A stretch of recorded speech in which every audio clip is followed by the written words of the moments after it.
Saya Tifal Solesa dalam Breaking News. Kami bawa Anda pada satu kabar yang kita harapkan bisa datangkan kabar baik untuk timnas kita yang akan bertanding dalam FIFA Match Day kali ini langsung dari Gelora Bung Tomo, Surabaya, Jawa Timur. Malam ini sekali lagi timnas kita bakal kembali berlaga di Stadion Gelora Bung Tomo, Surabaya, Jawa Timur. Garuda bakal menghadapi tim peringkat ke-172 dunia, Taiwan, dalam FIFA Match Day. Nah, laga ini dapat dimanfaatkan timnas untuk memperkuat skuad guna menghadapi kualifikasi putaran keempat Piala Dunia 2026 zona Asia pada Oktober nanti. Nah, dua pemain naturalisasi baru kita, Mauro Zylstra dan Miliano Jonathans, sudah bisa memperkuat timnas di laga ini.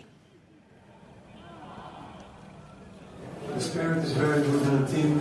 Everybody knows what we want to achieve. I'm looking forward to the game of tomorrow, and all players are ready to give a good performance tomorrow. But the spirit is good. Everybody's empowering each other to have a good result. Untuk Anda yang baru bergabung, kami sampaikan lagi, Timnas Indonesia siap melawan Taiwan di laga FIFA Match Day malam ini di Stadion Gelora Bung Tomo, Surabaya, Jawa Timur. Pelatih Timnas Patrick Kluivert bilang para pemain sangat bersemangat menghadapi pertandingan kali ini untuk mendapat hasil terbaik. Kluivert bilang persiapan anak asuhnya melawan Taiwan sudah maksimal meski sedikit kecewa karena batal melawan Kuwait. Namun laga melawan Taiwan kali ini akan dimanfaatkan sebagai persiapan menghadapi putaran keempat babak kualifikasi Piala Dunia 2026 zona Asia. Kluivert bilang para pemain bersemangat untuk menunjukkan hasil terbaiknya.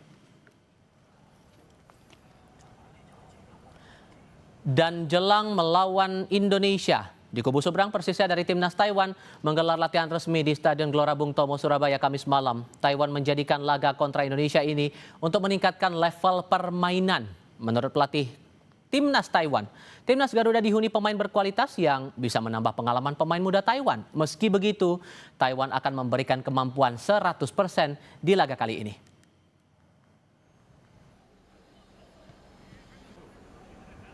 可能希望的是跟印尼这样的强大的国家来去抗衡。那台湾目前来讲遇到的对手都是比较优于我们我方的，但是我相信我们的球员会展现出更大的强大的意志跟很有信心的把握来去跟印尼球队来去做抗衡。 Sejauh mana kemudian